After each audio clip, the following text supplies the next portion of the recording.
दोस्तों मैं अपने यूजुअल सेटअप में नहीं हूं, तो हो सकता है कि आपको थोड़ी सी इको आए या फिर आपको थोड़ी सी वॉइस चेंज लग सकती है, तो उसके लिए एडवांस में सॉरी है। तो आज मैं एक ब्यूटीफुल हॉरर फिल्म को लेकर आया हूं जिसका नाम है द कर्स ऑफ ऑड्री अर्नशॉ। हालांकि इस फिल्म की IMDb रेटिंग सिर्फ 4.8 स्टार्स आउट ऑफ 10 है, बट ये फिल्म को जस्टिफाई नहीं करता।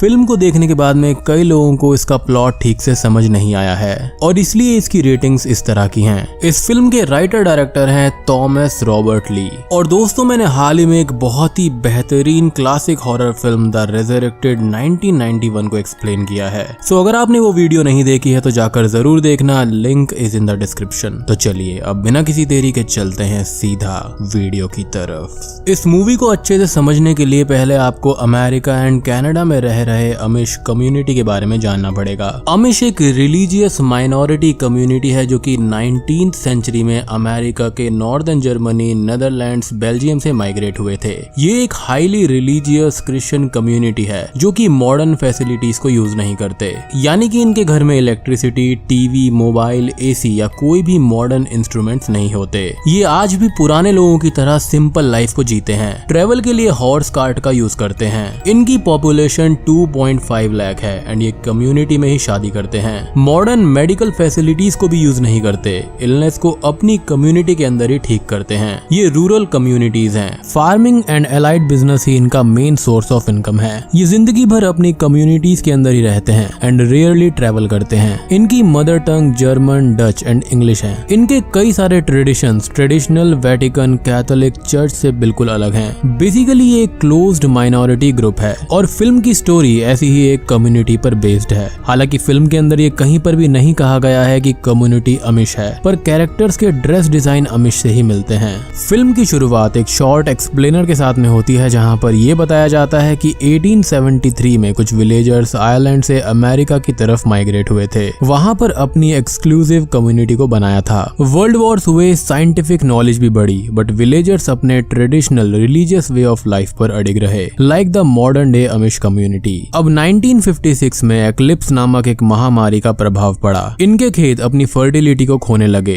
पालतू जानवर बीमारी से मरने लगे। अगैथा अर्नशॉ नामक एक महिला के खेत को छोड़कर सभी के खेत बंजर हो रहे थे। विलेजर्स को ये लगता था कि अगैथा विच क्राफ्ट करती है, इसलिए उन्होंने उसको विलेज से बाहर निकाल दिया था। वो अपने एक 17 साल की बेटी ऑड्री के साथ में रहा करती थी। अगैथा ने ऑड्री को एक्लिप्स के दौरान जन्म दिया था एंड वो हमेशा उसे विलेजर से बचा कर रखती थी, यानी कि अभी तक किसी भी विलेजर को पता नहीं था कि उसकी एक बेटी भी है। अब यहाँ पर फिल्म को 4 चैप्टर्स में प्रेजेंट किया गया है। पहला है इनकैंटेशन, दूसरा है डिसेंट, थर्ड है फॉल आउट और फोर्थ है स्प्रिंग। ये 4 स्टेप्स ऑड्री के एवोल्यूशन को दर्शाते हैं। एक डेस्परेट विलेजर अगैथा के पास ट्रेड करने के लिए आता है। उसे एंड उसकी फैमिली के पास खाने के लिए कुछ भी नहीं था। वो अगैथा से फूड ट्रेड करना चाहता था, बट अगैथा मना कर देती है और ये कहती है कि उसकी फैमिली उसकी रेस्पॉन्सिबिलिटी नहीं है। वो उसको वहाँ से खाली हाथ भेज देती है। इन सब चीजों को ऑड्री चुपके से देख रही थी। वो अगैथा से ये पूछती है कि उसने उनकी हेल्प क्यों नहीं करी। वो डेस्परेट था। यहाँ पर अगैथा झूठ बोलती है। वो ये कहती है कि वो विलन है। उन जैसे लोग बेटियों को उनकी माँ से चुराते हैं, इसलिए उसे हमेशा उनसे दूर रहना चाहिए। यहाँ पर अगैथा हाईली पॉजेसिव थी। नेक्स्ट अगैथा कुछ फूड आइटम्स को लेकर विलेज की ओर जाने लगती है और वो कार्ट में ऑड्री को छुपा देती है। विलेज के अंदर एक फ्यूनरल चल रहा था। विलेज के हेड प्रीस्ट सीमस का पोता लियाम मर गया था। प्रीस्ट अपने बेटे कोलम और बहू ब्रिजेट को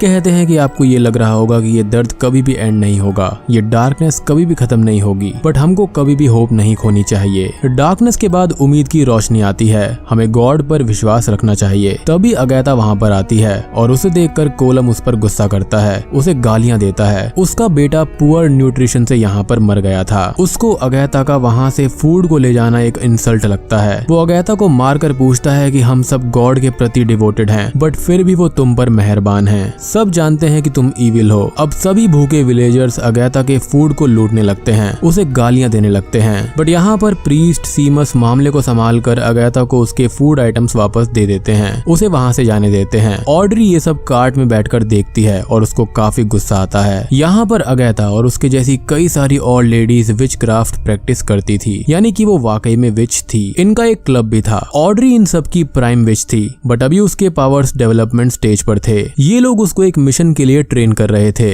जो कि अगैथा को पसंद नहीं था। वो ऑड्री को सिर्फ सिर्फ अपनी बेटी की तरह रखना चाहती थी। ऑड्री अब कोलम के साथ में हुए इंसिडेंट को सबके साथ में शेयर करती है। एक विच कोलम को कर्स करने का आइडिया देती है। इसके लिए ऑड्री को कोलम के बेटे लियाम की कुछ खास चीज चाहिए होगी। अगैथा और ऑड्री अपने घर को वापस जाने लगते हैं और बीच रास्ते में ऑड्री अगैथा से कोलम के विषय पर बहस करने लगती है। उसको अपनी मॉम की इंसल्ट का बदला लेना था। वो कोलम पर विचक्राफ्ट करना चाहती थी। तभी एक और विलेजर मिस्टर बर्नर्ड वहाँ पर आते हैं। वो फर्स्ट टाइम ऑड्री को देखते हैं। उसे शॉक लगता है, ऐसे किसी को पता ही नहीं था कि अगैथा की एक बेटी भी है। अगैथा पैनिक में अपने सारे फूड आइटम्स को मिस्टर बर्नर्ड को एज अ ब्राइब दे देती है। उसे ये बात सीक्रेट रखने के लिए भी बोलती है। मिस्टर बर्नर्ड काफी डरे हुए थे और वो कुछ आइटम्स को लेकर मान जाते हैं, बट अगैथा को यकीन नहीं था कि वो उसे सीक्रेट रखेंगे। वो टेंशन में आ जाती है। 17 साल का राज अब खुलने वाला था। ऑड्री इस मौके का फायदा उठाकर वहाँ से भाग जाती है। टीनेजर्स। ऑड्री कोलम के घर के बाहर वेट करती है। जब रात को कोलम पीकर अपने घर पर आता है, तब वो उसके सामने बेहोश होने का नाटक करती है। कोलम उसे ऐसी हालत में देखकर अपने घर ले जाता है और अब यहाँ पर हमको पहला चैप्टर यानी कि इनकैंटेशन दिखाई देता है। कुछ ही देर के बाद में ऑड्री उठकर कोलम से बात करती है। लियाम के बारे में पूछती है। उसकी वाइफ ब्रिजेट के बारे में भी पूछती है। कोलम नशे में था और वो ये कहता है कि लियाम के बाद ब्रिजेट ही उसका सब कुछ है। ऑड्री कोलम को सिर्फ अपना नाम बताती है, लेकिन ये नहीं बताती कि वो कौन है और कहाँ से आई है। कोलम ऑड्री को सोफे पर सोने के लिए कहकर अपने रूम के अंदर चला जाता है। बाद में ऑड्री लियाम के एक टॉय को लेकर खेत पर चली जाती है। वो उस टॉय को जमीन में गाड़ते हुए ब्रिजेट को कर्स करने लगती है। यहाँ पर हम देखते हैं कि उसकी आईज वाइट हो गई हैं, यानी कि वो ह्यूमन नहीं थी। रात में सोते टाइम हम ब्रिजेट को खेत पर आकर मिट्टी खाते हुए देख पाते हैं, एज इफ कि शी वॉज पजेस्ड। कोलम उसे रोकने भी आता है। अगली सुबह ऑड्री अपने घर वापस जाती है। अगैथा गुस्से से उसे खूब डांटती है। ऑड्री अगैथा की ग्रिप से बाहर जा रही थी। नेक्स्ट मॉर्निंग ब्रिजेट खून की उल्टी करती है। वो वीक हो रही थी। उसके बिहेवियर के अंदर ड्रास्टिक चेंजेस आ रहे थे। कोलम डॉक्टर को भी बुलाता है, जो कि ब्रिजेट को चेक करके ये कहता है कि वो प्रेग्नेंट है और शायद से इसलिए उसको मूड स्विंग्स हो रहे हैं। कोलम एंड ब्रिजेट ये एक्सपेक्ट नहीं कर रहे थे, एज कल ही उन्होंने अपने बेटे को खो दिया था। ऑड्री अगैथा से ये कहती है कि तुमने इतने साल जो कुछ भी किया है वो मेरे प्रोटेक्शन के लिए ही था, बट अब तुमको मुझ पर विश्वास रखना होगा।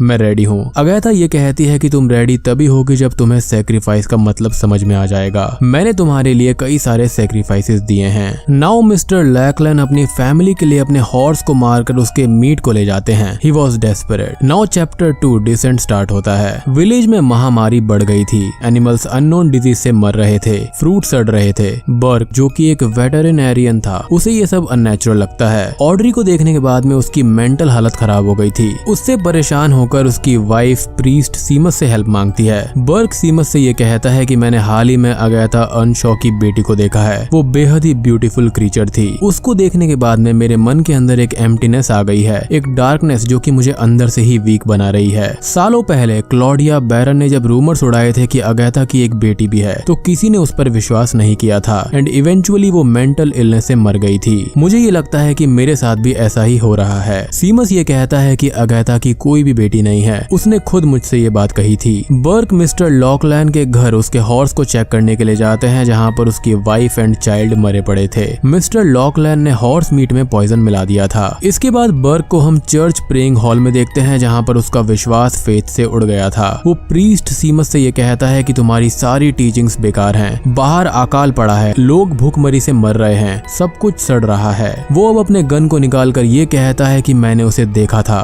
उसकी आंखों के अंदर एक सुकून था जिसने मुझे तुम्हारी औकात दिखा दी है। अब सभी के सामने वो अपने आप को गोली मारकर सुसाइड कर लेता है। He lost it completely. Audrey Agatha से पूछती है कि तुम्हारी लेगेसी है क्या सैक्रिफाइस ही लेगेसी है? अगैथा ये कहती है कि लोगों का सैक्रिफाइस उनकी लेगेसी हो सकती है, बट मेरी लेगेसी तुम हो। लोग मुझको तुम्हारे लिए याद रखेंगे। ऑड्री पूछती है कि क्या तुम मेरे लिए सैक्रिफाइस करोगी? तभी मिस्टर लैकलैंड अगैथा के घर आ जाते हैं। वो अपनी फैमिली की डेथ के लिए अगैथा को जिम्मेदार ठहराते हैं। वो उसको कन्फ्रंट करके उसको मारने लगते हैं, बट तभी ऑड्रे उस पर पीछे से हमला कर उसे मार डालती है। अगैथा को इससे शॉक लगता है। उसकी स्वीट लिटिल बेटी अब एक मर्डरर बन गई थी। इन दोनों के बीच में थोड़ी वर्बल फाइटिंग भी हो जाती है। अगैथा ये कहती है कि मुझे ये लगा कि मैं एक अच्छी मदर हूँ, बट आई वॉज रॉन्ग। वो दोनों मिस्टर लैकलैंड की लाश को डिस्पोज कर देते हैं। अब यहाँ पर ऑड्री की कर्ज से ब्रिजेट की हेल्थ कंडीशन बिगड़ रही थी। वो अभी भी लियाम के ग्रीफ में थी। राइट नाउ उसको प्रेगनेंसी नहीं चाहिए थी, तो वो अबॉर्शन का सोचती है, जो कि इस रिलीजियस कम्युनिटी के अंदर स्ट्रिक्टली प्रोहिबिटेड है। कोलम भी अबॉर्शन प्रमोशन का नाम सुनकर भड़क जाता है। ब्रिजेट अपने ग्रीफ स्टेट के अंदर उनके लास्ट लाइफ शीप को मार डालती है, यानी कि ऑड्री का कर्स उसकी मेंटल हेल्थ को खराब कर रहा था।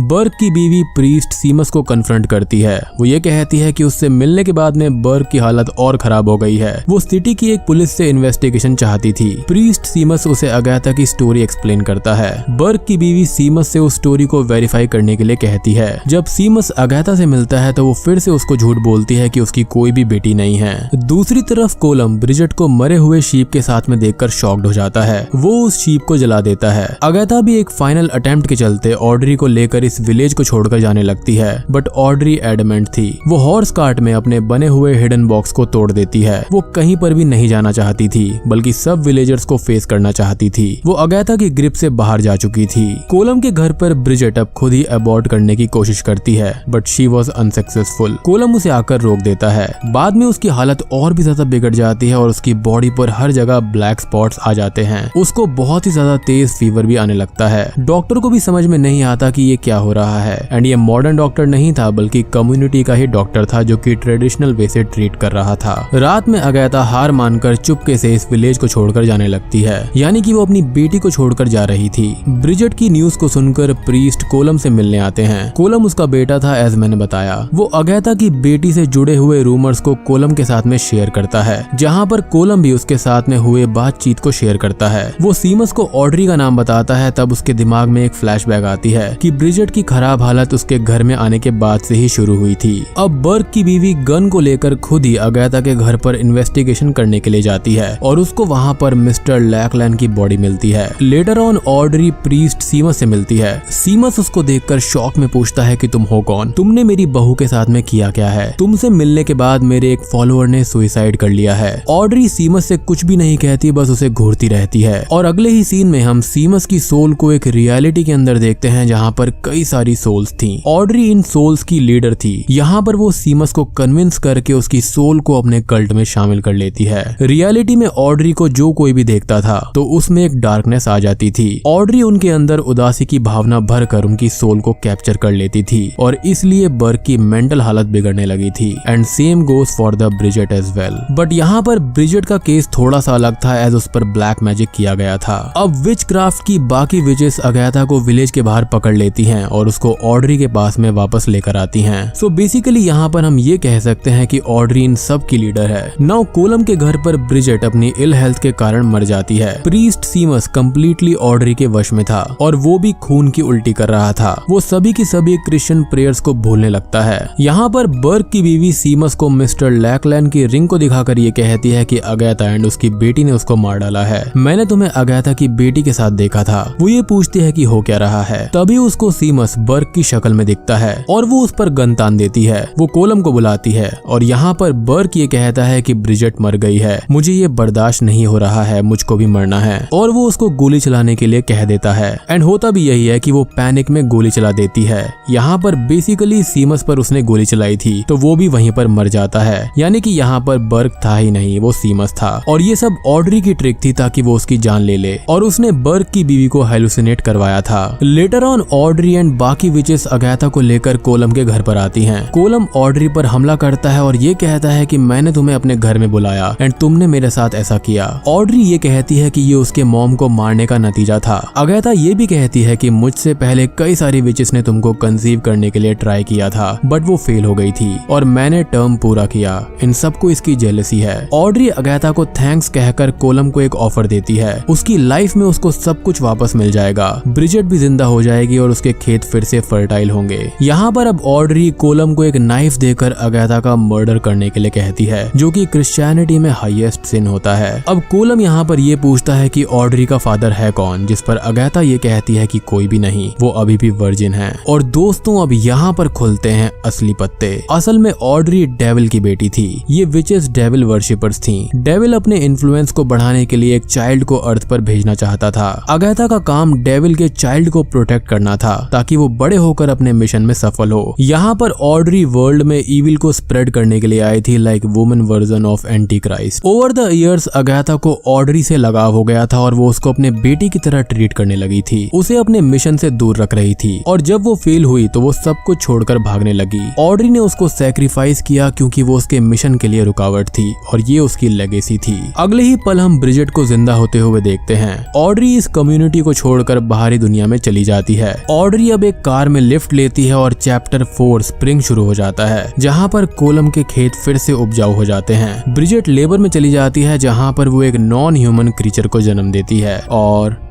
बूम, ये फिल्म यहीं पर खत्म हो जाती है। तो दोस्तों, ये थी द कर्स ऑफ ऑड्री अर्नशॉ की कहानी। ये फिल्म ब्यूटीफुल है, इसके कॉस्ट्यूम, सेट डिजाइन्स लाजवाब हैं। इसकी स्टोरी कॉम्प्लिकेटेड है और कई सारे सब प्लॉट्स हैं, जैसे कि एक मदर की स्ट्रगल, एक कम्युनिटी की महामारी के दौरान फेथ के प्रति स्ट्रगल, एक टीनेजर का फ्रीडम के प्रति एक्साइटमेंट। फर्स्ट टाइम फिल्म को देखने पर आपको एम्प्टीनेस लग सकती है, एज प्लॉट की डीपनेस को समझना आसान नहीं है। और यहाँ पर अगैथा हमेशा जानी जाएगी ऑड्रे के नाम से, जैसा कि उसने कहा था कि वो उसकी लेगेसी है। सो बेसिकली यहाँ पर ऑड्री डेविल का ही रूप है और वो यहाँ पर अपने इविल काम को करने के लिए इन विचेस के साथ में थी। सभी लोग उसकी आंखों में देखकर पागल हो जाया करते थे, एज वो उनकी सोल को ही कैप्चर कर लेती थी। तो दोस्तों, वीडियो पसंद आई हो तो लाइक कर देना, चैनल पर नए हैं तो सब्सक्राइब कर दीजिए। और दोस्तों, अगर वॉइस में थोड़ी बहुत नॉइस हो तो माफ कर देना, क्योंकि मैं अपने यूजुअल सेटअप में नहीं हूँ, जैसा कि मैंने आपको बताया। तो मैं आप सबको मिलता हूँ अगली वीडियो के साथ में, तब तक के लिए